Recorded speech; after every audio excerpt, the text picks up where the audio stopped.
అప్పుల ఉబ్బిలో కూరుకుపోయిందని చెప్పుకొచ్చారు. ఆ విషయాన్ని చంద్రబాబు సర్కారు దాచిపెడుతోందని కూడా బాంబు పేల్చారు. ఇంతకీ ఏపీ ప్రస్తుత పరిస్థితి ఏంటి, గతంలో అప్పుల చిట్టా ఏంటి, వృద్ధి రేటు విషయంలో ఉన్న వివాదాలేంటి, దీనిపైన చర్చిద్దాం. ఇంతకీ వృద్ధి రేటు పడిపోయిందని, ఆర్థిక పరిస్థితి దెబ్బతిందంటూ జగన్ కూడా మాట్లాడారు. అసలు జగన్ ఏమన్నారో ఇప్పుడు మనం ఒకసారి చూద్దాం. చంద్రబాబు మాటలేమో కోటలు దాటుతూ ఉంటాయి, కానీ వాస్తవ లెక్కలు చూస్తే మాత్రం అవి గడప కూడా దాటని పరిస్థితులే కనిపిస్తుంది. చంద్రబాబు హయాంలో అంతా కూడా పబ్లిసిటీ పీక్, పర్ఫార్మెన్స్ మాత్రం వీక్. ఇది స్టాండర్డ్ చంద్రబాబు గారి పాలనలో మనకు కనిపిస్తా ఉన్న సత్యం. 2024-25 రాష్ట్ర ఆర్థిక వృద్ధి అంటే జిఎస్డిపి వృద్ధి రేటు 11.75% చంద్రబాబు నాయుడు గారు చెప్పుకొస్తారు. దేశ జీడిపి వృద్ధి రేటు 9.8% మాత్రమేనని చంద్రబాబు నాయుడు గారు తన ఆఫీస్లో కూర్చొని అంకెలు రాసేస్తారు. ఇది 2024-25కి సంబంధించి చంద్రబాబు నాయుడు గారు ఇస్తా ఉన్న సమాచారం. సిమిలర్లీ అంతేకాదు 2025-26కు సంబంధించి రాష్ట్రంలో జిఎస్డిపి గ్రోత్ రేటు 10.75% గ్రోత్గా గొప్పలు చెప్పుకుంటారు.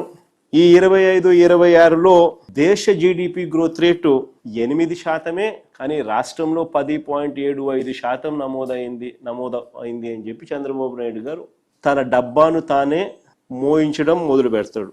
ఫ్యాబ్రికేటెడ్ నెంబర్స్తో తన డబ్బు తానే. సో అది జగన్ చేస్తున్న విమర్శలు ఏంటంటే రాష్ట్రం పూర్తిగా ఆర్థికంగా దెబ్బతింది, అసలు దివాళా తీసేశారు, మరి ఏం చేస్తున్నారు అని. మరి జగన్ ఆరోపణల్లో వాస్తవాలు ఏంటి? ఒకవైపు టీడీపీ ఏమో అసలు అసెంబ్లీకి రారు, మీరు బయట ఉండి మాత్రం ఎందుకు చర్చిస్తారు, ఈ విషయాన్ని అసెంబ్లీకి వచ్చి చర్చిస్తే మాకు అర్థమవుతుంది అండ్ మేము కూడా మీకు దానికి ఆన్సర్ చేస్తాము అనేది టీడీపీ వాదన. మరేంటి ఆరోపణల్లో నిజం ఎంతుందనే దానిపైన ఇవాళ చర్చిద్దాం. డిబేట్లో పార్టిసిపేట్ చేస్తున్నారు మనతో పాటు హేమంత్, జనసేన ఉమ్మడి చిత్తూరు జిల్లా కార్యదర్శి, and Meda Vijayasekhar Reddy, TDP రాష్ట్ర అధికార ప్రతినిధి, కరుమంచి రమేష్ గారు, వైసీపీ నాయకులు, అండ్ కట్టా కార్తిక్ గారు అనలిస్ట్ మనతో పాటు కూడా జాయిన్ అవుతారు. అనలిస్ట్ కూడా నమస్తే అండి అందరికీ, వెల్కమ్ టు షో. విజయశేఖర్ గారు నమస్తే. విజయశేఖర్ గారు, జగన్ చేసిన ఆరోపణలు ఏంటనేది అంతకు ముందు మనం చూసాము అండ్ ఇప్పుడు కూడా ఆయన బయట ఏం మాట్లాడారనే విషయాన్ని మనం చూసాం. ఆంధ్రప్రదేశ్ ఆర్థికంగా దివాలా తీసిందనేది ఆయన ప్రధాన విమర్శ. అసలు ఎక్కడ దివాళా తీసింది, ఎందుకు దివాళా తీసింది, ఆయన విమర్శలపైన మీ స్పందన ఏంటి? మేడం, ఫస్ట్ మన అప్పులు తీసుకుందాం. అప్పుల విషయంలో విభజిత ఆంధ్రప్రదేశ్ 2014 జూన్లో 1,08,000 కోట్ల అప్పులు ఉన్నాయండి ఆంధ్రప్రదేశ్ కు. అదే 2019 మార్చి 31 నాటికి ఏదైతే TDP government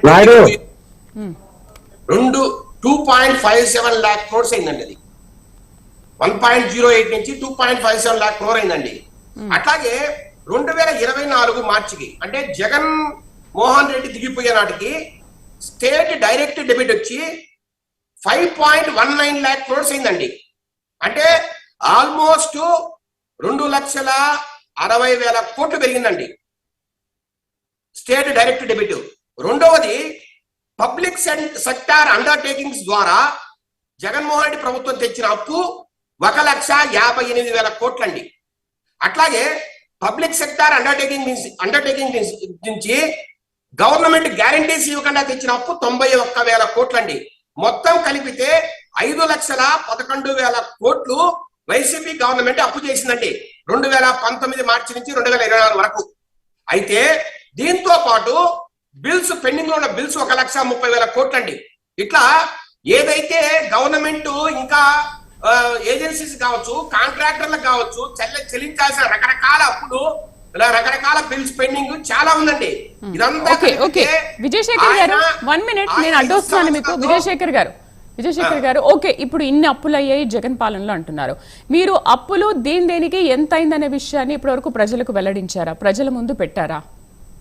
madam, Chandrababu Naidu గారు ఈ మధ్య కాలంలో ఆయన ప్రెస్ మీట్ పెట్టిన ప్రతిసారి చెప్తున్నా అండి, ఇప్పటి వరకు జగన్ రెడ్డి చేసిన అప్పులు 9,74,000 కోట్ల రూపాయల దాకా తేలింది.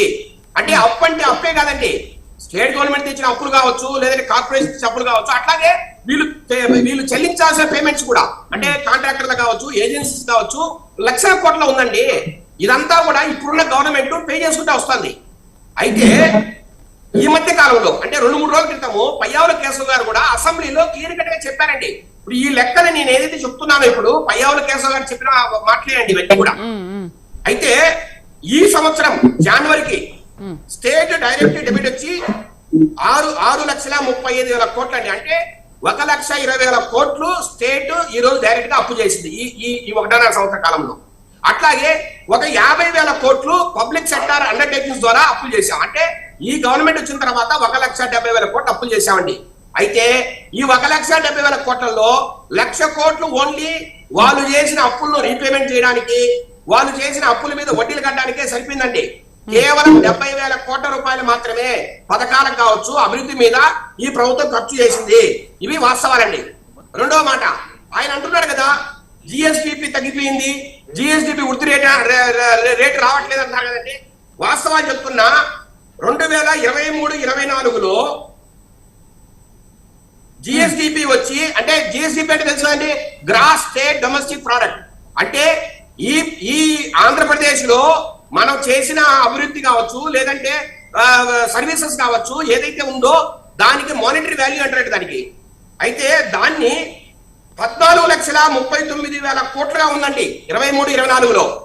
అదే 24-25కి వచ్చినప్పటికీ 16,20,000 కోట్లు అయిందండి. అంటే 12.74% మనకు జిఎస్డిపి తెలుగుదేశం పార్టీ అధికారంలోకి వచ్చిన తర్వాత పెరిగిందండి. అట్లాగే పోయిన సంవత్సరం 2025-26లో చూసుకుంటే మరొక 12% పైగా 17,62,000 కోట్లకు ఈ రోజు జిఎస్డిపి చేరిందండి. ఇంకా ఎక్కడ తేడా ఉంది, ఎక్కడ ప్రాబ్లం ఉందో నాకైతే అర్థం కాల. అట్లాగే పర్ క్యాపిటల్ ఇన్కమ్ 11% పెరిగి 2,94,000 రూపాయలు పర్ క్యాపిటల్ ఇన్కమ్ గా ఈ రోజు నమోదైందండి. మరి ఇట్లా ఉన్న పరిస్థితుల్లో రెండోది మీరు ఒకసారి చూడండి, రెవెన్యూ డెఫిసిట్ 2023-24లో 38,000 కోట్లండి రెవెన్యూ డెఫిసిట్. అంటే 2.7% జిఎస్డిపిలో. అదే ఈ సంవత్సరం 2026-27కు మనం ప్రతిపాదించిన బడ్జెట్ లో రెవెన్యూ డెఫిసిట్ వచ్చి 22,000 కోట్లు మాత్రమే. అంటే మనకు రెవెన్యూ మెల్లిమెల్లిగా పెరుగుతోంది, ఆదాయం పెరుగుతోందని గవర్నమెంట్ కి. అట్లాగే మనం పెట్టే ఎక్స్పెండిచర్ కూడా, అంటే క్యాపిటల్ ఎక్స్పెండిచర్ అంటే అభివృద్ధి పథకాల మీద కావచ్చు, ఇరిగేషన్ ప్రాజెక్ట్స్ మీద కావచ్చు, రోడ్ల మీద కావచ్చు, మనం పెడుతున్న డబ్బు ఈ రోజు మనం 53,000 కోట్లు జరిగిందండి. కానీ జగన్మోహన్ రెడ్డి 5 ఏళ్ల పరిపాలనలో మీరు ఏ సంవత్సరం చూసినా కూడా 20,000 కోట్లకు క్యాపిటల్ ఎక్స్పెండిచర్ పెరగలేదు, 20,000 కోట్లకు మించి పెరగలేదు. అదే కూటమి ప్రభుత్వం వచ్చిన తర్వాత ఈ రోజు లాస్ట్ ఇయర్ కూడా 40,000 కోట్లు ఖర్చు పెట్టామండి క్యాపిటల్ ఎక్స్పెండిచర్. ఈ సంవత్సరం 53,000 కోట్లు. ఇట్లాగా పెంచుకుంటూ పోతున్నాం. ఏమంటే ఒకటే చెప్తున్నాం, అభివృద్ధి జరిగితేనే, అభివృద్ధి పథకాలు ప్రజలకు వారి రెవెన్యూని పెంచితేనే స్టేట్ గవర్నమెంట్ కూడా రెవెన్యూ పెరుగుతుంది. రెవెన్యూ పెరిగితేనే రెవెన్యూ డెఫిసిట్ కావచ్చు, ఫిజికల్ డెఫిసిట్ కావచ్చు తగ్గుతుంది. దాని ద్వారానే మనకు జిఎస్డిపి కూడా పెరుగుతుంది.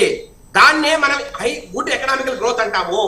ఇక్కడ అన్ని ఇవన్నీ కూడా మనకి ఫిగర్స్ ఖచ్చితంగా ఉన్నాయండి, గణాంకాలన్నీ కూడా మీరు ఇంటర్నెట్ పోతే కూడా ఎదిగితే దొరుకుతాయండి. అలాంటి పరిస్థితుల్లో ఒక 4 పేపర్లు ముందేసుకొని ఎవరో రాయించే స్క్రిప్ట్లను వదిలివేసే జగన్మోహన్ రెడ్డి గారికి అసలు ఎకనామికల్ గ్రోత్ అనే కూడా, లేదంటే హెల్తీ ఎకనామిక్ గ్రోత్ అనే కూడా ఏమైనా తెలుసా? నాకైతే ఆశ్చర్యంగా ఉంది.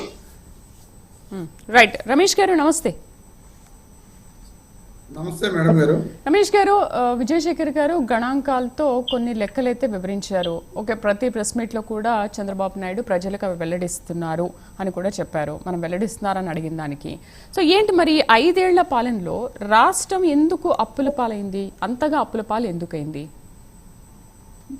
మీకు ప్యానల్ ఉన్న సభ్యులకు అలాగే ప్రైమ్ లైన్ వీక్షకులందరికీ వెరీ గుడ్ ఈవినింగ్ అండి. విజయశేఖర్ రెడ్డి గారు కాకి లెక్కలు బాగా చాలా చక్కగా ఏంటంటే ఇప్పుడు ఆయన రాసుకొచ్చిన చక్కగా చదివేసి ఇవేనండి జిఎస్డిపి గురించి, క్యాపిటల్ ఎక్స్పెండిచర్ గురించి, రెవెన్యూ డెఫిసిట్, ఫిజికల్ డెఫిసిట్, వీటన్నిటి గురించి కాకి లెక్కలు చాలా బాగా చెప్పారు ఆయన. ఒక్కసారి క్లియర్గా పయ్యావుల కేశవ్ గారు గత అసెంబ్లీలో బడ్జెట్ ప్రవేశపెట్టినప్పుడు ఆయన క్లియర్గా లెక్కలన్నీ చెప్పడం జరిగింది. ఏం చెప్పారండి ఆయన? ఇప్పుడు ఆయనే చెప్పారు, రాష్ట్ర విభజన జరిగేటప్పటికి 1,08,000 కోట్ల అప్పు ఉంది.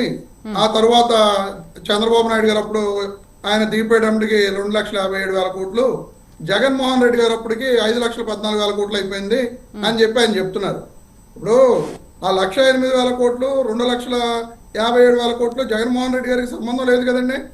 ఆ అప్పు విభజిత ఆంధ్రప్రదేశ్ అప్పటికిను ప్లస్ చంద్రబాబు నాయుడు గారి టైంలో చేసిన అప్పు కేవలం జగన్మోహన్ రెడ్డి గారి హయాంలో ఓన్లీ స్టేట్ డెప్ట్ వరకు వచ్చేటప్పటికి 2,60,000 కోట్లు మాత్రమే. ఆ తర్వాత మళ్ళీ ప్రైవేట్ సెక్టర్స్ లో ఏది బ్యాంక్ గ్యారంటీ కార్పొరేషన్ లోన్స్ కానీ అవి కానీ కలిపి ఇప్పుడు ఆయన కూడా చెప్పారు 1,00,000 కోట్లు అని చెప్పి. అలా టోటల్ గా జగన్మోహన్ రెడ్డి గారి హయాంలో జరిగిన అప్పు మాత్రం కేవలం 3,30,000 కోట్లు మాత్రమే. ఒక నిమిషం విజయసాగర్ రెడ్డి గారు, నాది అయిపోయిన తర్వాత మీరు చెప్పండి. మీరు చెప్పినంతసేపు నేను విన్నాను. వాళ్ళు ఏం చెప్తున్నారు, ఇంకా జగన్మోహన్ రెడ్డి గారు చెల్లించవలసిన వర్క్స్ కానీ వాటికి కానీ 1,00,000 కోట్ల రూపాయలు ఉన్నాయి, అది ఇది అని చెప్పి చెప్తున్నారు. చంద్రబాబు నాయుడు గారు దిగిపోయే టైంకి 90,000 కోట్ల రూపాయలు వర్క్స్ చెల్లించాల్సిన డబ్బులు అప్పు ఉంది ఆ రోజున. అవన్నీ కూడా జగన్మోహన్ రెడ్డి గారు చంద్రబాబు నాయుడు గారు దిగిపోయిన తర్వాత చెల్లించుకుంటూ వచ్చారు. అవి రకరకాల అప్పులు అవన్నీ కూడా ఏ ప్రభుత్వం ఉన్నా సరే ఆ ప్రభుత్వం నుంచి మళ్ళీ తర్వాత ప్రభుత్వానికి జనరల్ గా వచ్చే అప్పులే. కానీ ఈ రోజున వీళ్ళు 5 ఏళ్ల జగన్మోహన్ రెడ్డి గారి పరిపాలనలో కేవలం 3,30,000 కోట్ల రూపాయల అప్పు మాత్రమే చేస్తే ఈ రోజు 20 నెలలు మాత్రమే అయింది. ఈ 20 నెలల కాలంలో వీళ్ళు చేసిన అప్పు 3,17,000 కోట్ల రూపాయలు. ఈయన చెప్తున్నారు, ఇంకో విషయం కూడా చెప్తున్నారు, జగన్మోహన్ రెడ్డి గారు చేసిన టైంలో అప్పుల కంట వడ్డీలు కట్టేశారంట. మరి చంద్రబాబు నాయుడు గారు చేసిన టైంలో అప్పులకి ఎవరు వడ్డీలు కట్టారు? ఆ విభజిత ఆంధ్రప్రదేశ్ అప్పుడు ఉన్న 1,08,000 కోట్ల రూపాయల అప్పుకి ఎవరు వడ్డీలు కట్టారు? ఈ వడ్డీలన్నీ కూడా జగన్మోహన్ రెడ్డి గారు కట్టలేదండి. కేవలం ప్రజలను మసిపూసి మారేడుగాయ చేసే విధంగా వీళ్ళు ఈ అంకెలు గారడీ చేస్తున్నారు తప్ప జగన్మోహన్ రెడ్డి గారి ప్రభుత్వ హయాంలో టోటల్ గా 5 సంవత్సరాలకి కలిపి 3,32,000 కోట్ల రూపాయల అప్పు చేస్తే వీళ్ళు కేవలం 20 నెలల కాలంలోనే ఆ 3,20,000 కోట్ల రూపాయలు అప్పు చేశారు. ఈ రోజున రాష్ట్రాన్ని దివాళా తీయించుతుంది ఎవరు మేడం గారు? చంద్రబాబు నాయుడు గారా, జగన్మోహన్ రెడ్డి గారా? మేము ఎక్కడైనా సరే ఆర్థిక అప్పుల మీద, ఈ రాష్ట్ర ప్రభుత్వం చేస్తున్న అప్పుల మీద చంద్రబాబు నాయుడు గారి టైం దానికి, జగన్మోహన్ రెడ్డి గారి టైం దానికి, నేటి 20 నెలల అప్పు దానికి బహిరంగ చర్చకి ఎక్కడైనా మేము సిద్ధం. ఈ రోజున డిబేట్ లో మేము డైరెక్ట్ గా మాట్లాడుతున్నాం.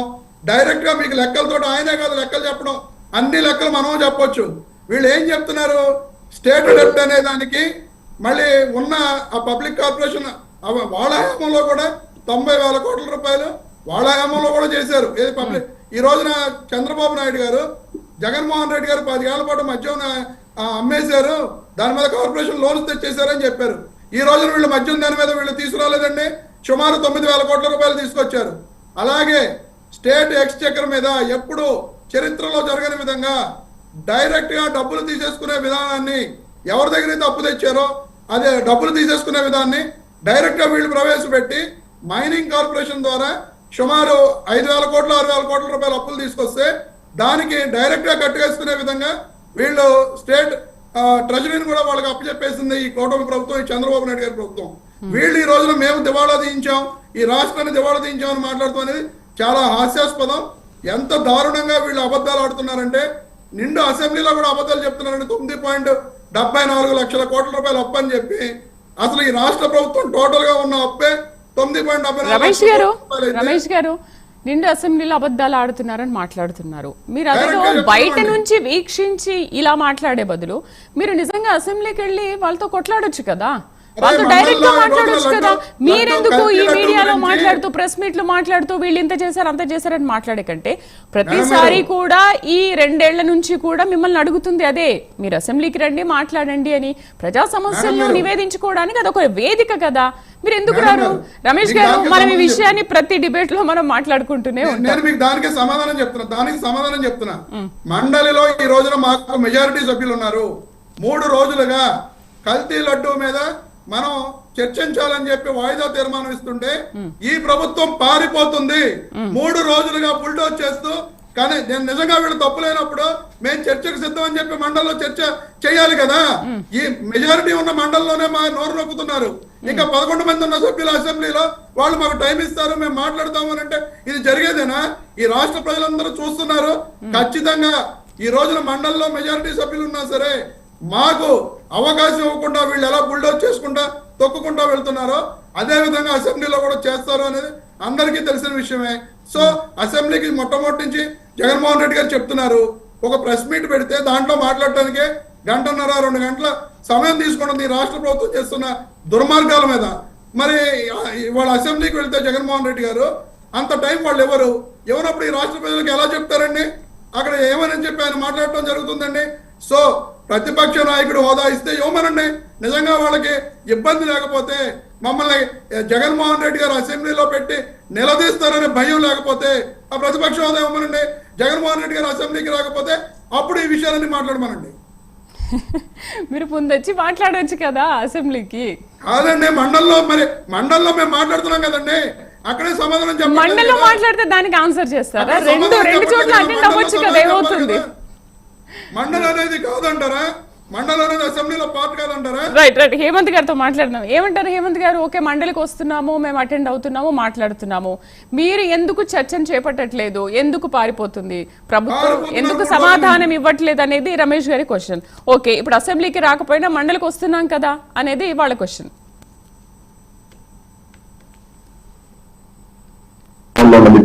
గుడ్ ఈవినింగ్ అండి.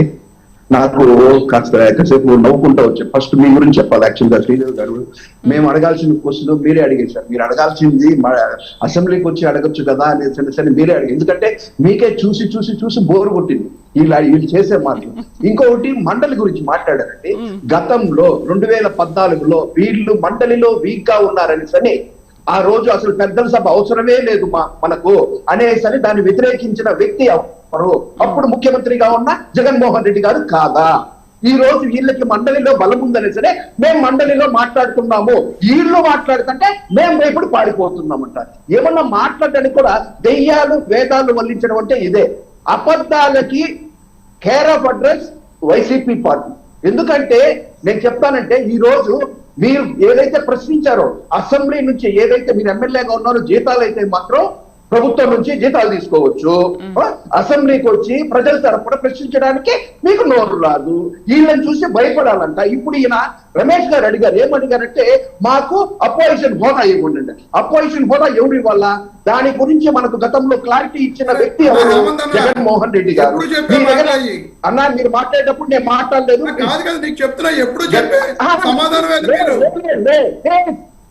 నేను మాట్లాడేటప్పుడు నేను మాట్లాడలే. Let me talk. After that you can give let me completed. ఇలాగా మేడం అసెంబ్లీకి రావాలంటే వీళ్ళు జగన్మోహన్ రెడ్డి గారిని చూసి భయపడిపోతున్నారంట. లేదంటే అసెంబ్లీ గతంలో మీరేం చెప్పారు? మీకు 23 మంది ఎమ్మెల్యేలు ఉన్నారు, పట్టుమని ఒక 7 మందిని 8 మంది లాగేసారంటే ఆ హోదా కూడా లేదు. ఆ రోజే నాకు కూడా తెలిసింది అసెంబ్లీలో 10% ఆఫ్ ఎమ్మెల్యేస్ ఉంటేనే అసెంబ్లీ అపోజిషన్ లీడర్ పొజిషన్ ఇస్తారనేసి ఆ రోజు క్లారిటీ తెలుసు. ఎందుకంటే నాకే కాదు యావత్ ఆంధ్రప్రదేశ్ రాష్ట్ర ప్రజలకు కూడా తెలిసిన విషయం అది. మళ్ళీ మీరు ఏ మొహం పెట్టుకొని మాకు అసెంబ్లీలో అపోజిషన్ లీడర్ ఇవ్వండి అనేసి అడుగుతారు? అలా అడగడానికి మీకు ఎలా సిద్ధే? జీతము ప్రభుత్వము డబ్బులు జీతంగా తీసుకుంటున్న మీకు మీరు మీ నిలబడి గెలిచిన మీ కాన్స్టిట్యూన్సీ గురించి అయినా కనీసం అసెంబ్లీలో మాట్లాడాలని మీరు అది మాట్లాడలేదు. ఉండండి మళ్ళా మీరు మాట్లాడేటప్పుడు నేను అదే డిస్టర్బ్ చేస్తా. ఉండండి లెట్ మీ టాక్. అదే మరి మీరు మాట్లాడేంత సోపు నేను గుమ్మన ఉన్నాను. నేను మాట్లాడేటప్పుడు మీరు గుమ్మనే వినండి. మీరు చెప్పిందంతా నేను నోట్ చేసుకున్నాను, అదే విధంగా మీరు కూడా నోట్ చేసుకోండి. ఎందుకంటే మాకు చాలా సమయము చాలా తక్కువ. ఉండండి. ఏంటంటే సమాధానం చెప్తున్నా. లేదే నా ఫ్రెండ్ మన బయట మాట్లాడుకుంటాం. ఫ్రెండ్ ఓకే, రియలే నేను నాకు ప్రతి ఒక్కరు స్నేహితులే. బట్ ఇక్కడ ఏదైతే మన విషయంలో మాట్లాడుతున్నామో మనం మీరు ఇందాక అనింది కూడా మండలి గురించి మాట్లాడారు. మాకు మెజారిటీ ఉంది మండలిలో, మేము మాట్లాడుతుంటే వాళ్ళు పారిపోతున్నారు. మేమెందుకు పారిపోతాం? నిలబడి ప్రతి ఒక్కరు సమాధానం చెప్తున్నారు. ఈవెన్ మా ఎమ్మెల్సీ హరిప్రసాద్ గారు కావచ్చు, నాగబాబు గారు కావచ్చు, ప్రతి ఒక్కరు సమాధానం చెప్తున్నారు. లోకేష్ గారు సమాధానం చెప్తున్నారు, అనిత గారు సమాధానం చెప్తున్నారు, బొత్స గారు మాట్లాడితే ఆయన చెప్పేదే అర్థం కావట్లేదు. ఏం మాట్లాడుతున్నాడు అని అర్థం కాకుండా నిన్న వచ్చి బయట ప్రెస్ మీట్ పెట్టే హెరిటేజ్ గురించి ఒక ప్రెస్ మీట్ పెట్టారు. దాంట్లో పెద్ద ఇదైపోయారు. అలాంటి అవసరమా మీకు? మేము ఒకటే చెప్తాం, ఇది మేడం ఇది ఒక సబ్జెక్ట్ అయిపోతే, గతంలో ఆంధ్రప్రదేశ్ రాష్ట్ర ప్రభుత్వ ఆస్తులన్నీ మొత్తం తనఖా పెట్టి డబ్బులు తెచ్చుకున్నది జగన్మోహన్ రెడ్డి గారు, అవునా కాదా? ఒకటి. రెండోది, పోలవరం ప్రాజెక్టు వీళ్ళు రాగానే ముడుపులు రావనేసని కేసీఆర్ చెప్పారనేసని కాంట్రాక్ట్ మార్చింది వాస్తవమా కాదా? ఒకటి. రెండు, జగన్మోహన్ రెడ్డి గారు మీరు ఏదన్నా మాట్లాడాలనుకుంటే అసెంబ్లీకి వచ్చి మాట్లాడండి. ఆ రోజు కేసీఆర్ అక్కడ ప్రభుత్వం ఇక్కడ మీరు ప్రభుత్వం అనేసరి ఇద్దరు కుమ్మక్కయ్యేసి ఆ రాష్ట్రంలో మన ఆస్తులు ఉన్న ఏదైతే ఆంధ్రప్రదేశ్ సంబంధించిన ఆస్తులు కూడా వాళ్ళకు వదిలేసి వచ్చేసి మీరు ఇక్కడ దాన్ని తనఖా పెట్టుకుని విన్నించాలని రాష్ట్ర ప్రజలకి ప్రతి ఒక్కరికి తెలుసు. గతంలో స్వయాన జగన్మోహన్ రెడ్డి గారి సోదరి షర్మిలారెడ్డి గారు ఈ రాష్ట్రంలో 13 లక్షల కోట్లు అప్పులు చేసిన ఘనత ఈ జగన్మోహన్ రెడ్డికే దక్కుతుంది అని చెప్పిన ఆవిడ మీడియా సాక్షిగా చెప్పిన విషయాలు వాస్తవమా కాదా? ఇన్ని వాస్తవాలు పెట్టుకోండి మీరు మాట్లాడతా కూటమి ప్రభుత్వం అబద్ధాలు మాట్లాడుతుంది. మేడం నేను ఈ రోజు మీ కెమెరా తీసుకోండి. ప్రజాక్షేత్రంలో ప్రజల దగ్గర ఈ రాష్ట్రం డెవలప్ లో ఉందా లేదా అని చెప్పడానికి ఈ రోజు పోలవరం దాదాపు 70% పూర్తయింది. అమరావతి ఆల్మోస్ట్ ఎన్ని వర్కులు చేయాలో అన్ని వర్కులు స్టార్ట్ అవుతుంది. వైజాగ్ లో యువతకి కల్పించాల్సిన దీనికోసం ఎన్నెన్నో కంపెనీలు వస్తున్నాయి. రాష్ట్ర డెవలప్మెంట్ ప్రతి ఒక్కరు కనబడుతుంది. కేవలం వైసీపీలో ఉన్న వాళ్ళకి కళ్ళు మసకబట్టిపోయి వాళ్ళకి అభివృద్ధి కనబడట్లేదు. మీరు ఎన్ని చెప్పినా మేము పట్టించుకోము. రాష్ట్ర అభివృద్ధి చేసి తీరుతాము. రాష్ట్ర ప్రజలకి రాష్ట్ర సంక్షేమానికి అదే చేస్తారు. మీరు ఎన్ని అబద్ధాలు చెప్పినా రాష్ట్ర ప్రజలు నమ్మేది. నేను ఫస్ట్ చెప్పినట్టే అబద్ధాలకు కేరాపత్రం వైసీపీ పార్టీ. అంతేకంటే మీరు ఊరికే ఈ రాష్ట్ర అభివృద్ధి చూసి మీరు పోలేకపోతున్నారు. రాష్ట్ర అభివృద్ధి చూసి మీరు మాట్లాడితే డిబేట్ లో కూర్చోవడం ఆలోచన లేదు. ఊరికే మనం మాట్లాడేది ప్రజలకు వెళ్ళాలి. మనం ఏదైతే మాట్లాడుతున్నామో ప్రజలకి చేరాలి. డిబేట్ పెట్టి క్లారిటీ తీసుకోవాలి. రమేష్ గారు కంప్లీట్ చేయండి. మీరన్నా అట్లీస్ట్ ఆయన ఇందాక అన్నారు రమేష్ గారు మాట్లాడేటప్పుడు మీరు మధ్యలో మాట్లాడితే కదా అని చెప్పి ప్లీజ్ రైట్ కార్తిక్ గారితో కూడా మనం మాట్లాడదాము. అసలు అప్పుల నుంచి ఎలా బయటపడాలనే విషయం కార్తిక్ గారితో మాట్లాడదాం. కార్తిక్ గారు నమస్తే అండి. కార్తిక్ గారు వినిపిస్తుందా? మ్యూట్లో ఉన్నట్టున్నారు, ఒకసారి చూడండి. కార్తిక్ గారు రైట్. కార్తిక్ గారు, విభజిత ఆంధ్రప్రదేశ్లో ఇంతప్పు, సీఎం చంద్రబాబు వచ్చిన తర్వాత ఇంతప్పు, మళ్ళీ చంద్రబాబు వెళ్ళిపోయిన తర్వాత వైఎస్ జగన్ వచ్చిన తర్వాత ఇంతప్పు అయింది, మళ్ళీ కూటమి ప్రభుత్వం వచ్చింది, జగన్ వెళ్ళిపోయిన తర్వాత మళ్ళీ కూటమి ప్రభుత్వం వచ్చిన తర్వాత ఈ అప్పులన్నీ ఇలా వెళ్ళుకుంటూ పోతూ ఉంటే అసలు రాష్ట్ర పరిపాలన ఎప్పుడు అభివృద్ధి దిశగా పయనిస్తుందంటారు? రైట్, కార్తిక్ గారు డిస్కనెక్ట్ అయినట్టున్నారు టెక్నికల్ ఇష్యూతో. రైట్, విజయశేఖర్ గారు ఇప్పుడు ఎప్పుడైతే మనము అప్పులు చేసి పేద ప్రజలకు ఇస్తామో, ఎప్పుడైతే అభివృద్ధి జరగదో, అభివృద్ధి జరగకపోతే మనకి ఇన్కమ్ జనరేట్ కాదండి, ఆదాయం పెరగదు. ఆదాయం పెరగనప్పుడు మనకు ప్రభుత్వ ఆదాయం ఏదైతే రావాలనో అది తగ్గినప్పుడు మనకి ఎక్స్పెండిచర్ పెరుగుతూ పోయినప్పుడు, అంటే మనం చేసే వీళ్ళు అంటున్నారు కదా, ఏదో ఇప్పుడు శ్రీశక్తి పథకం ఒకటి ఇవ్వట్లేదు గవర్నమెంట్, తర్వాత నిరుద్యోగ వృద్ధి అంటున్నారు. మేము చెప్తున్నాయా నిరుద్యోగ వృద్ధికి ఇవ్వడం కన్నా మేము స్కిల్ డెవలప్మెంట్ ప్రోగ్రామ్స్ పెట్టి తద్వారా ఈ ఎంప్లాయ్మెంట్ జనరేషన్ చేస్తే మేము ఇచ్చే 3,000 కన్నా వాళ్ళకి రేపు 30,000 40,000 ఒక్కొక్క శాలరీ వస్తే వాళ్ళ జీవితాలు బాగుపడతాయని ఒక చెప్తూ ఉన్నా, లేదు మీరు బైబిల్ ఇది ఒక భగవద్గీత. ఈరోజు చూసారా జగన్ రెడ్డి మాటలు, ఏమండి ఇప్పుడు ఆదాయం పెరిగితే సరే ఖచ్చితంగా అమలు విజయశేఖర్ చేస్తాం. గారు, ఓకే, నిరుద్యోగ భృతి అంటున్నారు కాబట్టి నేను మాట్లాడుతున్నాను. యువగళం పాదయాత్ర చేపట్టినప్పుడు లోకేష్ ఎటువంటి హామీ ఇచ్చారో నిరుద్యోగులకి, అటువంటి నిరుద్యోగుల హామీ అనేది ప్రభుత్వం వచ్చిన తర్వాత ఎంతవరకు సఫలమైంది, ఎంతవరకు నిరుద్యోగ భృతి దొరుకుతుంది? మేడం, మీరు ఈరోజు ఇస్తానన్న సూపర్ 20 లక్షల ఉద్యోగాలు ఎంతవరకు ఇచ్చారు? మేడం, ఈ రోజు సూపర్ 6 పథకాల భాగంగా 85 నుంచి 90% సంక్షేమ పథకాలు అమలు చేస్తున్నాం. దాంట్లో మీరు చెప్పింది యువకులంగా ఒకటి. ఈ రోజు ఏం చెప్పాం? 20 లక్షల ఉద్యోగాలు యువకులం ద్వారా మేము ఇస్తామని చెప్పాం. ఇప్పటికే 4,71,000 ఉద్యోగాలు ఇప్పటికే జనరేట్ చేశామండి. దాంట్లో 3,48,000 ఉద్యోగాలు ప్రైవేట్ సెక్టర్ లో, అంటే వివిధ కంపెనీలు ఆంధ్రప్రదేశ్ లో వాళ్ళ ఆఫీసులు పెట్టిన తర్వాత, వాళ్ళ కంపెనీలు స్థాపించిన తర్వాత తద్వారా జనరేట్ అయిన జాబ్స్ వచ్చి 3,48,000. అట్లాగే ప్రభుత్వం ఈ రోజు డిఎస్సి ద్వారా 16,000 ఉద్యోగాలు కావచ్చు, అట్లాగే పోలీస్ కానిస్టేబుల్స్ 6,000, ఇట్లా రకరకాలుగా 98,000 ఉద్యోగాలు ఈ స్కిల్ డెవలప్మెంట్ ప్రోగ్రామ్ ద్వారా 98,000 ఉద్యోగాలు ఈ రోజు రకరకాల కంపెనీల్లో గవర్నమెంట్ అపాయింట్ చేసింది. చాలా మందిని 20,000 కావచ్చు, 30,000, 40,000 శాలరీస్ ఉన్నాయండి. 60,000 వరకు ఉంది శాలరీ. మీరు నమ్మరు. ఇప్పుడు వాళ్ళకు 3,000 ఇవ్వడం ముఖ్యమా, లేదంటే 50,000 శాలరీ తెప్పడం ముఖ్యమా? అందుకనే ఈ రోజు 1,500 కోట్ల రూపాయలు ఈ రోజు స్కిల్ డెవలప్మెంట్ ప్రోగ్రామ్స్ మీద ఈ రోజు మన రాష్ట్ర ప్రభుత్వం వెచ్చిస్తోంది. ఇప్పుడు మీరు అన్నట్టు ఇప్పుడు చాలా పథకాలు చెప్పాం. సూపర్ 6 లో భాగంగా ఈ రోజు ఎన్టీఆర్ భరోసా ఏమంటే 30,000 కోట్ల రూపాయలు ఇస్తున్నాం. ఎప్పుడు ఇనంతగా 4,000 రూపాయలు, ఏ రాష్ట్రంలో ఇవ్వనంతగా 4,000 రూపాయలు ఈ రోజు పెన్షన్ ఇస్తున్నాం. ఇప్పుడు జగన్మోహన్ రెడ్డి గారు 2019 నుంచి 24 వరకు ప్రతి నెల 250 రూపాయలు పెంచితే ఈ రోజు ఒక్క పెన్ స్ట్రోక్ తోనండి కుటుంబ ప్రభుత్వము, మన చంద్రబాబు నాయుడు గారు అట్లాగే పవన్ కళ్యాణ్ గారి ఆధ్వర్యంలో 1000 రూపాయలు ఒకేసారి పెంచామండి.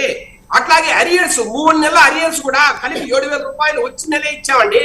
ఈ రోజు 30,000 కోట్ల రూపాయలు వారికి అందుతోంది. అట్లాగే తల్లికి వందనం జగన్మోహన్ రెడ్డి గారు ఆ రోజు ఒక్క పిల్లవాడికో అమ్మాయో అక్కడ ఉంటే ఒక్కరికి మాత్రమే ఇచ్చిన పరిస్థితుల్లో ఈ రోజు మనము ఒక తల్లికి ఎంత మంది బిడ్డలున్నా అందరికీ కూడా ఈ రోజు వర్తింప చేస్తున్నామండి. 67 లక్షల మంది పిల్లలకి ఈ రోజు మనం తల్లికి వందనం ఇస్తున్నాం. 9,600 కోట్ల రూపాయలు ఇప్పుడు ఈ బడ్జెట్ లో మనము అలొకేట్ చేశాం.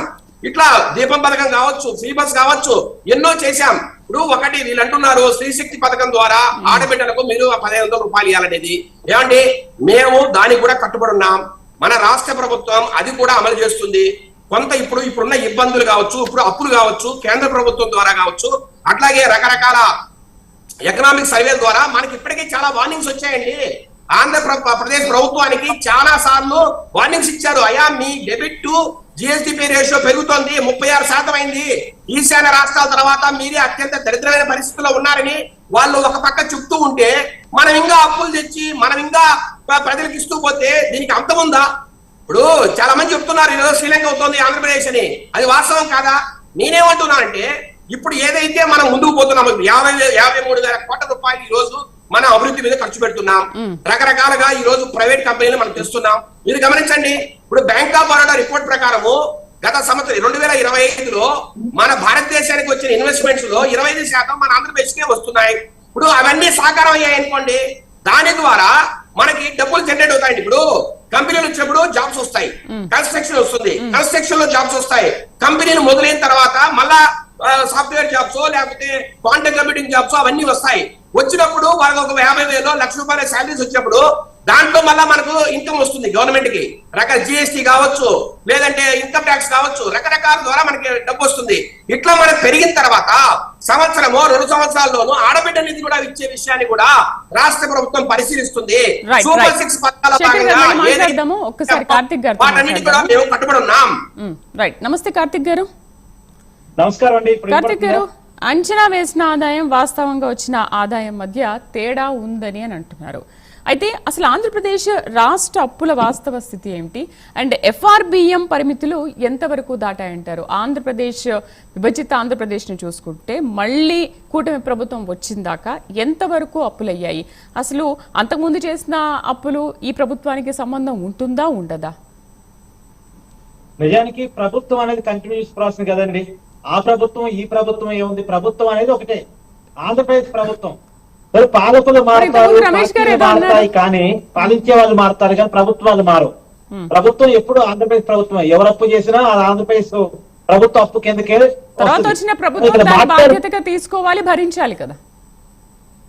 అయితే నేను చెప్పేది ఏంటంటే ఇలా జగన్మోహన్ రెడ్డి గారు ఒక లెక్క ఆయన ప్రెస్ మీట్ లో పెట్టుకొని ఆయన జర్నలిస్టుల ముందు ఆయనకు సంబంధించినటువంటి వాళ్ళ ముందు చెప్పుకునే ప్రయత్నం చేశారు. కానీ అది ఎక్కడ చెప్పాలి?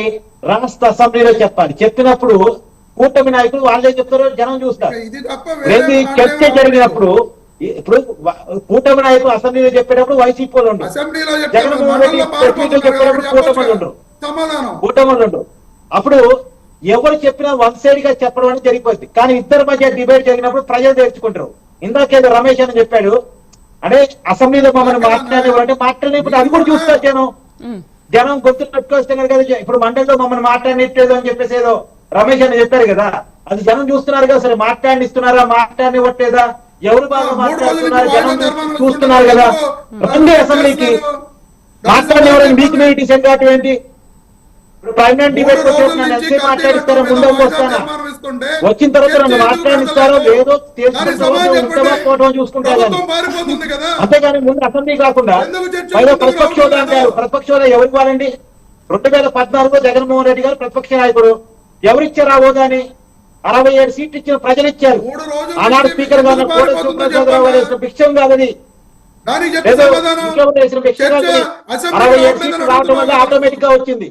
2019లో జగన్మోహన్ రెడ్డి గారు ముఖ్యమంత్రి ఎవరు చేశారు? 151 సీట్లు ప్రజలు ఇవ్వటం వల్ల ముఖ్యమంత్రి అయ్యారు ఆయన.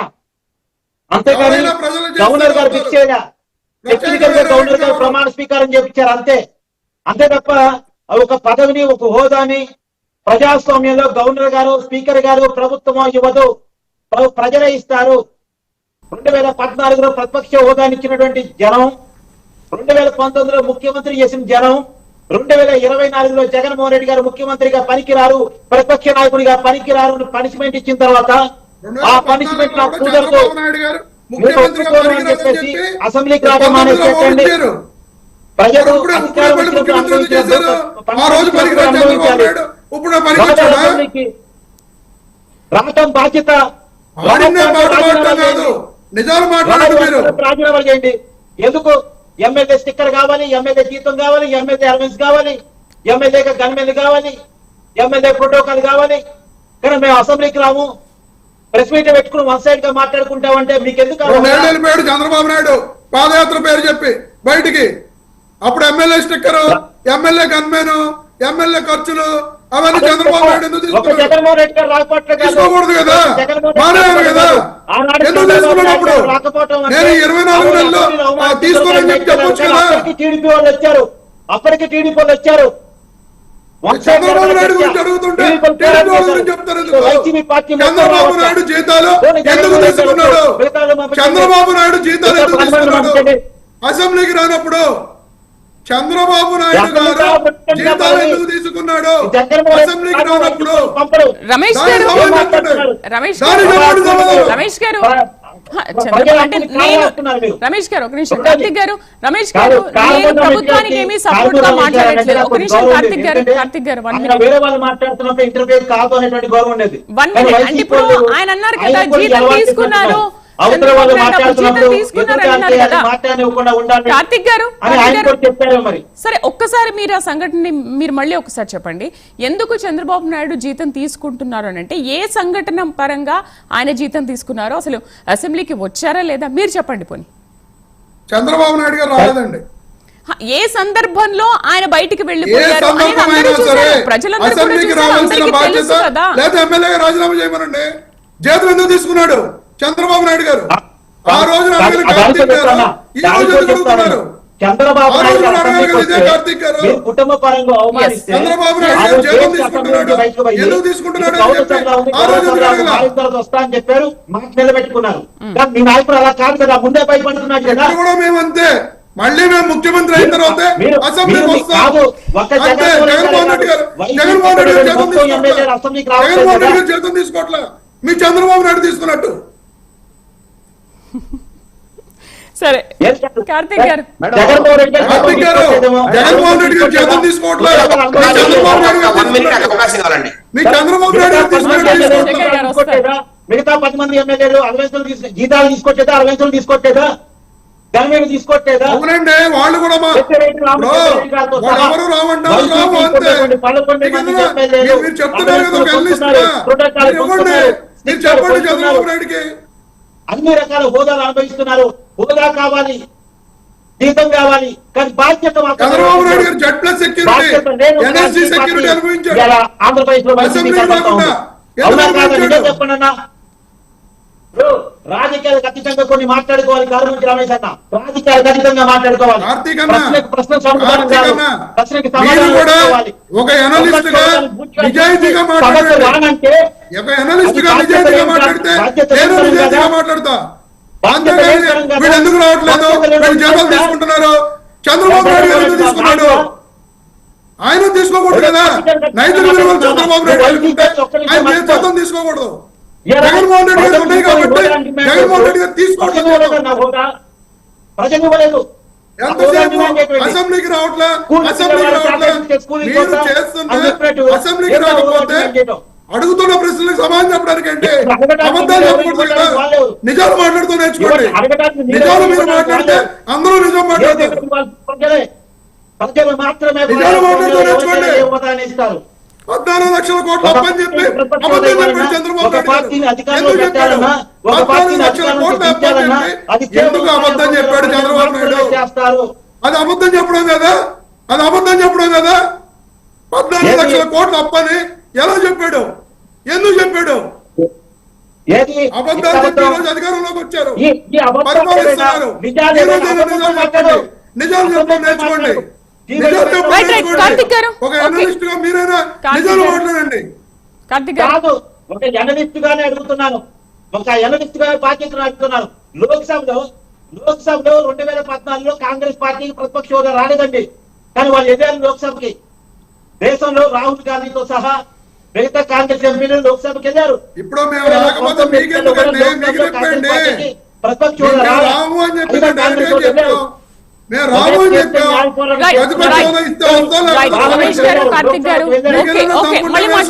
హేమంత్ గారు వస్తాను శేఖర్ గారు. హేమంత్ గారు సూపర్ 6 మధ్యలో ఇంటరప్ట్ చేయొద్దండి, ఎందుకంటే సబ్జెక్ట్ చెప్పండి. హలో చెప్పండి హేమంత్ గారు. మేడం దయచేసి సూపర్ 6 ఆల్మోస్ట్ ఆల్ కంప్లీట్ అయింది మేడం. నిరుద్యోగ వృత్తి ఒక్కటి ఖచ్చితంగా మేము నిరుద్యోగ వృత్తి ఇవ్వమండి. ఎందుకు చెప్తారంటే ఇంత ఓపెన్ గా మీకు ఎందుకు చెప్తానంటే మేము ఉద్యోగ కల్పనిస్తాము. మేము నిరుద్యోగ వృత్తి ఇచ్చి 1500 రూపాయలు నిరుద్యోగ వృత్తి ఇచ్చి అంతటితో ఆపేస్తామనే ఉద్దేశం కాదు. అది చాలా ఈజీ వర్క్ చేయడము. నిరుద్యోగ వృత్తి 1500 ఇవ్వడము పెద్ద విషయమే కాదు. కానీ మేము ఈ రాష్ట్రంలో నిరుద్యోగులకి ఉద్యోగాల కల్పన కల్పించి వాళ్ళే పని వాళ్ళు చేసుకుంటూ, వాళ్ళు సోంబేర్లు కాకుండా వాళ్ళ ఉద్యోగాలు ఇచ్చి వాళ్ళ పని వాళ్ళు చేసుకుంటూ జీతం తీసుకోవాలి, కష్టపడి జీతం తీసుకునే ఉద్దేశంతోనే ఇప్పుడు రాబోయే ఉగాది తర్వాత కూడా 3600 డిఎస్సి మళ్ళీ ఇస్తున్నాము. మా దగ్గర ఆల్రెడీ మొత్తం లిస్ట్ ఉన్నది, ఏమేమి ఎక్కడెక్కడ ఇస్తున్నామని లిస్ట్ ఉంది. వీళ్ళు అభివృద్ధి చూసి ఓర్వలేక ఏది పడితే అది మాట్లాడుతున్నారు. అదొక్కసారి దొరికింది మేడం. డిఎస్సి ఇవ్వట్లేదు, ఉద్యోగ వృత్తి ఇవ్వట్లేదు ప్రతిసారి అదే మాట్లాడతారు మేడం. అది కాదు, నేనే చెప్తున్నా, ఇలా చెప్తున్నా, ఉద్యోగ వృత్తి ఇవ్వం. ఏదైతే యువతున్నారో యువతకి ఖచ్చితంగా ఉద్యోగ కల్పన మాత్రమే మా ధ్యేయము. కంపెనీలు వస్తున్నాయి. ఈ రోజు ఒక చిన్న ఒక ఏదన్నా ఒక బిజినెస్ పెట్టాలంటే ముందు ఇన్వెస్ట్ చేయాలి మేడం. ఇన్వెస్ట్ చేసి దాన్ని సెటప్ అన్ని చేసిన తర్వాతనే ఎప్పుడు ఆదాయం వస్తుంది. అంటే బిజినెస్ రన్నింగ్ లో పోనే ఆదాయం వస్తుంది. అంతేగాని పెట్టుబడి పెట్టగానే ఓన్ కోట్ల ఆదాయం వచ్చేవి. అది ఆలోచించి మాట్లాడాలా. ఈ రోజు మొత్తం స్ట్రక్చర్ రెడీ అవుతున్నది. ఎవరెవరికి ఏమేమి చేయాలో ఏమనే విషయం మీద స్ట్రక్చర్ రెడీ అవుతున్నది. ఆల్రెడీ వైజాగ్ లో కూడా కంపెనీలు వచ్చినాయి. మీరు చెప్తారు కదా మేడం, ఇన్ని కోట్ల ఇప్పుడు ఇందాక మనం ఏదంతా ఉంటుంది మేడం. నాకు షర్మిలా గారు చెప్పింది ఇవంతా కూడా మేడం. ఓన్లీ మన రమేష్ గారు, కారుమంచి రమేష్ గారు ఒకే ఒక మాట అన్నారు, జగన్ గారి ప్రభుత్వ దీంట్లో 3,30,000 కోట్లు మాత్రమే అప్పు చేశారు అని చెప్పారు మేడం.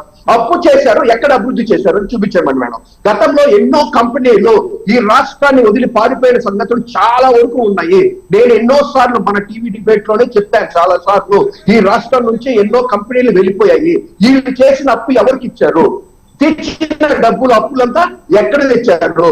తాకట్టు ఏదైతే ప్రజా ఆఫీసులు ఉన్నాయో వైజాగ్ లో కూడా ప్రజా ప్రజల ప్రభుత్వానికి సంబంధించిన ఆస్తుల్ని తాకట్టు పెట్టి అప్పులు తెచ్చిన డబ్బుల్ని ఎక్కడ పెట్టారు? ఇవన్నీ అభివృద్ధి కనబడాలి మేడం.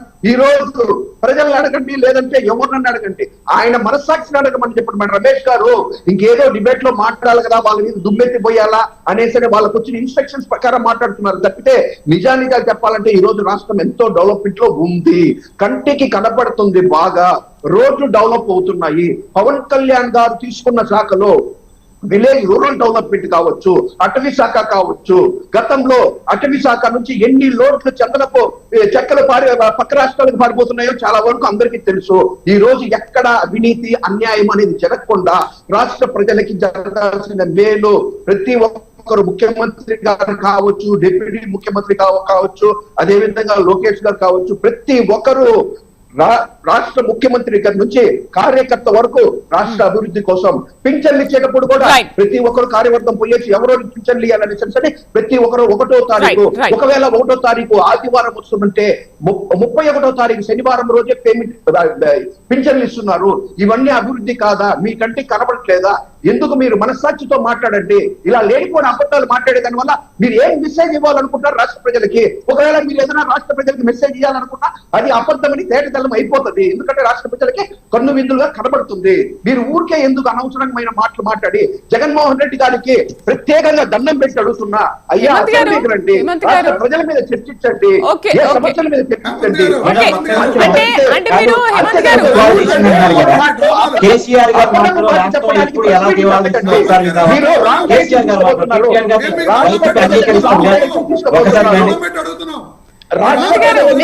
రాష్ట్ర ప్రజని రాంగ్ డైరెక్షన్ తీసుకోబోతున్నారు. ఎందుకంటే దయచేసి చెప్తున్నా, ఇక్కడ అభివృద్ధి జరుగుతుంది కాబట్టి అభివృద్ధి జరిగేటప్పుడు రమేష్ గారు ఏదో చూపిస్తున్నారా? కార్తిక్ గారు చూపిస్తున్నారా? ఏంటది మేడం గారు? కార్తిక్ గారు ఏంటది ఒకసారి మీరే చెప్పండి. వినిపించట్లేదు నాకు. కేసీఆర్ గారు జగన్మోహన్ రెడ్డి గారి పరిపాలన గురించి గుంతల రోడ్డు ఉంటే ఆంధ్ర, మంచి రోడ్డు ఉంటే తెలంగాణ, సింగిల్ రోడ్డు ఉంటే ఆంధ్ర, డబల్ రోడ్డు ఉంటే అది తెలంగాణ, ధాన్యం అమ్ముడు పోక రైతులు దివాళా తీస్తే ఆంధ్ర, రైతులు హ్యాపీగా ధాన్యం అమ్ముకోగలిగితే డబ్బులు రాగలిగితే అది తెలంగాణ అని జగన్మోహన్ రెడ్డి గారి పరిపాలన గురించి కేసీఆర్ గారు వేసిన సెటైర్లు. చెప్పండి, ఎవరి పరిపాలనలో రాష్ట్రం దివాళా తీసిందో? కేసీఆర్ గారు వేసిన సెటైర్ ఆంధ్ర గురించి. కేసీఆర్ గారిని అంగీకరిస్తుందిగా, వాళ్ళ ఫ్రెండేగా, వాళ్ళ మిత్రుడేగా. కార్తిక్ గారు ఓకే, టైం లేదు. రమేష్ గారు మీరు ఏదో చెప్తున్నారు. మేడం గారు, ఇప్పుడు విజయసాగర్ రెడ్డి గారు మాట్లాడుతూ పెన్షన్స్ గురించి చెప్పడం జరిగింది. మా ప్రభుత్వ హయాంలో జగన్మోహన్ రెడ్డి గారు దిగిపోయే టైంకి 66 లక్షల పెన్షన్లు ఇస్తుంటే ఈ రోజు 60 లక్షల పెన్షన్లు మాత్రమే ఇస్తున్నారు. యాక్చువల్ గా చూడండి, వాళ్ళు పెట్టవలసిన బడ్జెట్ ఈ 60 లక్షల పెన్షన్లకు ఇప్పుడు ఇస్తున్నారు. వాళ్ళు పెట్టవలసిన బడ్జెట్ 27,719 కోట్లు బడ్జెట్ పెట్టారు ఇప్పుడు. కానీ పెట్టవలసినది 31,584 కోట్ల రూపాయలు పెట్టవలసి ఉంటే 27,719 కోట్లు మాత్రమే ఈ బడ్జెట్ లో పెట్టారు. అంటే సుమారుగా మళ్ళీ ఒక 5 లక్షల పెన్షన్లు ఒక సంవత్సరం తిరిగే లోపు తీసేయడానికి వాళ్ళు సిద్ధంగా ఉన్నారు. అలాగే ఆయన ఇంకో మాట చెప్పారు, తల్లికి వందనం. తల్లికి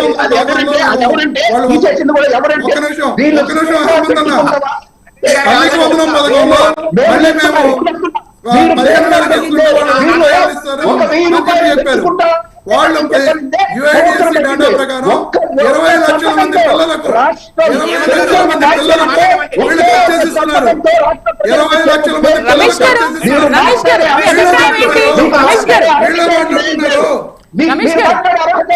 మీరెన్ని చెప్పినా అబద్ధాలు మాటలే. ఈ అబద్ధాల పార్టీ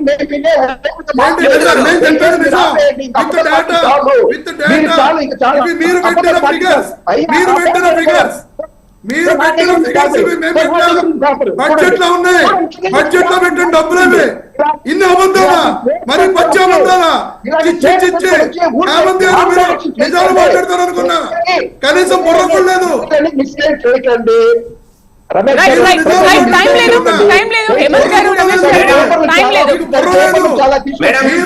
విజయ్ గారితో మాట్లాడదాం ఒక నిమిషం. రమేష్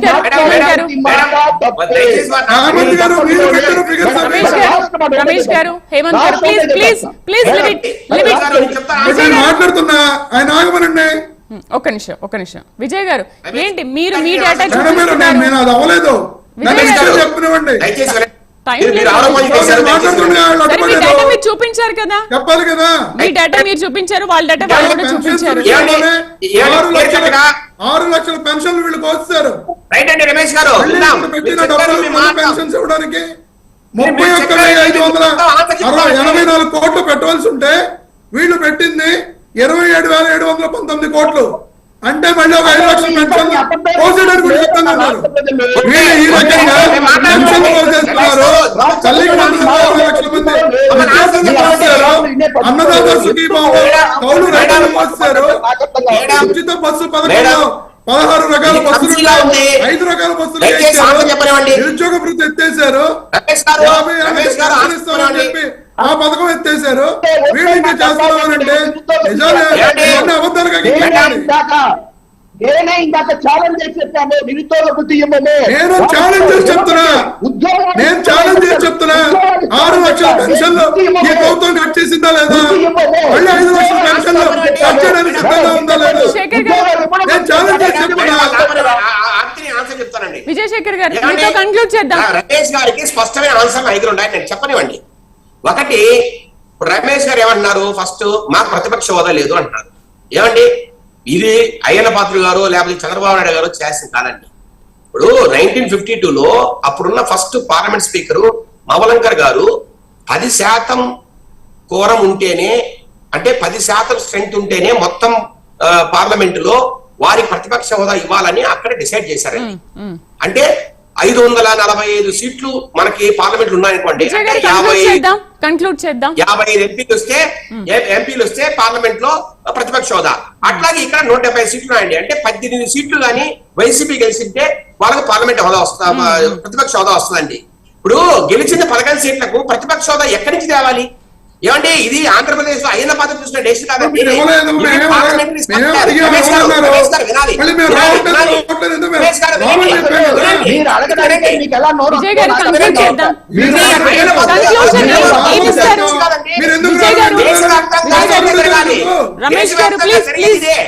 దేశవ్యాప్తంగా జరుగుతున్నాయి కాబట్టి ఇక్కడ అదే చేస్తున్నాం. రెండోది మేడం, ఇప్పుడు ఆయన అంటున్నారు కదా 66 లక్షల నుంచి 60 లక్షలు తగ్గాయని. మేము 5 సంవత్సరాల కాలంలో వీళ్ళు చేసిన మోసాలు, వీళ్ళు చేసిన ఫేక్ సర్టిఫికెట్లు, ఏమంటే సదరం సర్టిఫికెట్ అంటే తెలుసా రమేష్ గారికి? ఎందుకు సదరం సర్టిఫికెట్ తీస్తారో తెలుసా? హ్యాండిక్యాప్డ్ అన్ని మోసాలు, వైసీపీ నాయకులు అడ్డం పెట్టుకుని వైసీపీ కార్యకర్తలకు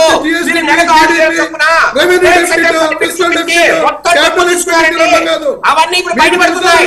సదరం సర్టిఫికెట్ల మీద ఇప్పుడు వెరిఫికేషన్ జరుగుతుంది. అలాగే కొంతమంది చనిపోయినారు, కొంతమంది చనిపోయినారు, కొంతమంది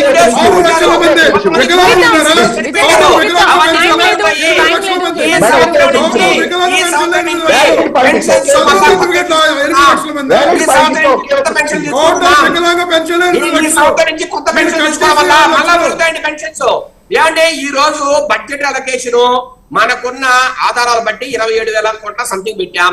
రేపు పెరిగితే ఇంకా 2,000 కోట్లు పెంచుతామండి. పెంచట్లేదు కదా.